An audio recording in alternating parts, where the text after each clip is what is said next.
Hai, selamat datang kembali ke Fadli Channel. Nama saya Fadli. Dalam video kali ini, saya nak share dengan korang cerita macam mana UFC ni mula-mula sekali dipertandingkan. So, korang selalu tengok UFC kan? Korang kenal McGregor kan? Korang kenal Khabib kan?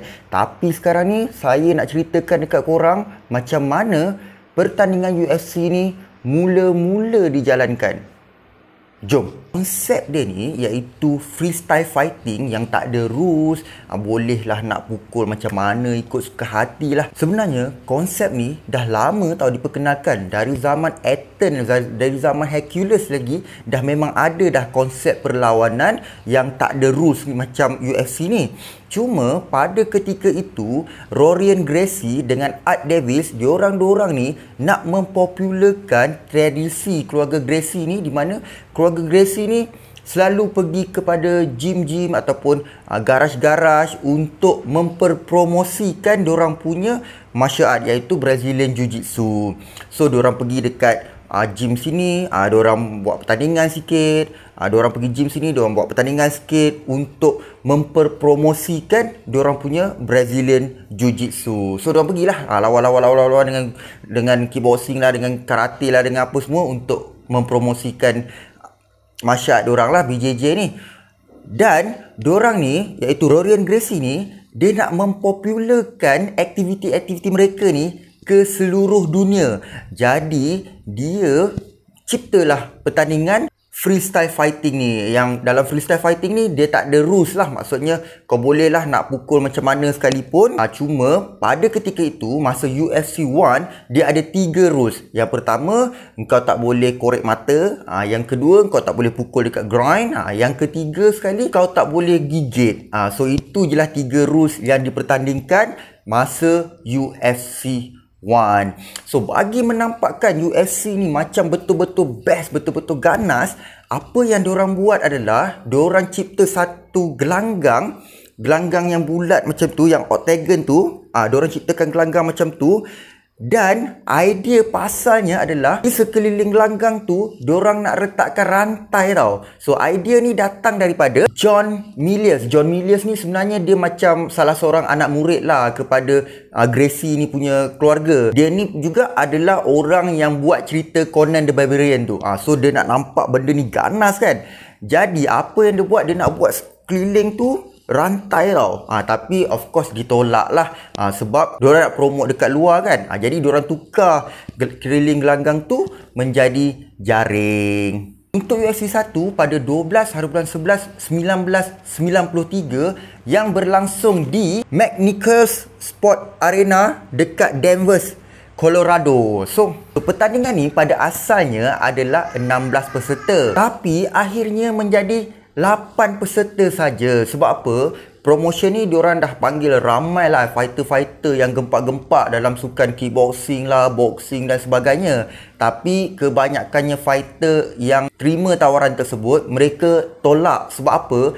Yelah, pertandingan tu tak ada rules kot. Backhand, lepas tu kau boleh pukul suka-suka hati kau, lepas tu dia boleh kat bawah, kat atas. So kebanyakannya mereka ni, mereka tak nak buat fight yang macam tu sebab terlalu bahaya untuk mereka. Korang jangan terkejut, Ernest Hus pun diorang sebut juga, diorang panggil juga untuk fight, tapi kebanyakannya diorang tolak sebab perlawanan ni terlalu bahaya untuk mereka. Dan ada juga yang meminta bayaran yang lebih tinggi kerana konsep pertandingan ni terlalu brutal bagi mereka. Jadi pihak mengganjur berjaya mendapatkan 8 orang untuk bertanding dekat dalam UFC 1. Jom saya terangkan, pada UFC 1 kita cuma ada 3 rules saja. Okey, macam saya sebutkan tadi, yang pertama, kau tak boleh gigit. Yang kedua, engkau tak boleh tendang ataupun buat serangan dekat bahagian sensitif lelaki. Dan yang ketiga, tak boleh cucuk mata. Kau tak boleh korek-korek mata macam tu, semua tak boleh lah. So, andai kata ada peserta yang buat macam tu, peserta akan dikenakan denda sebanyak $1,500. So, kemenangan hanya ditentukan melalui tap. Tap tu maksudnya kau menyerah kalah lah. Kau tap kan, tap lantai. So kau menyerah kalah, dan dia akan dikira kalah. Ataupun knockout. Ataupun yang ketiga adalah menyerah diri, iaitu cornerman dia akan baling kain berwarna putih menunjukkan yang peserta itu telah tewas. Dan pada masa yang sama juga untuk perlawanan tersebut adalah 5 minit. So straight 5 minit dan 1 minit rehat. Walau bagaimanapun tak ada pun fighter yang boleh tahan sampai 5 minit. Paling-paling lama pun 4 minit lah. Itu pun memang dah lama sangat dah tu dekat dalam ring. Dia bukan macam MMA sekarang yang kita boleh lawan sampai 25 minit. Zaman dulu nak tahan 5 minit pun susah. Ada yang 30 saat, ada yang 40 saat. Tak lama pun orang lawan, sekejap je. Tapi orang suka tengok benda-benda macam tu. So dia macam ibarat macam zaman-zaman dulu kan, diorang ni macam Mortal Kombat tau, ataupun Street Fighter tau, yang kau mewakili sukan kau. Contohlah kau ni terror kickboxing, kau kickboxing, kau lawan dengan wrestling. Macam Street Fighter lah, korang tengok tak? Macam Ryu lawan dengan Balrog, macam Zangief lawan dengan Sagat. Macam tu lah dia punya konsep dia. Kejohanan tersebut dimenangi oleh Royce Gracie dan yang juara akan menerima 50,000 USD guys. So bagi korang 50,000 USD dengan pertandingan macam tu berbaloi ke tak berbaloi? Bagi pendapat saya, tak berbaloi lah. Sebab sangat-sangat bahaya kot. Dah lah bare knuckle, MMA semua sangat-sangat bahaya kot. Zaman-zaman dulu dah lah kurang pendedahan tentang benda-benda macam ni kan. So kebanyakannya fighter, diorang tak nak fight dekat dalam arena macam ni sebab mereka boleh fight dekat dalam arena yang lain dengan promotion yang bayar lebih mahal lagi.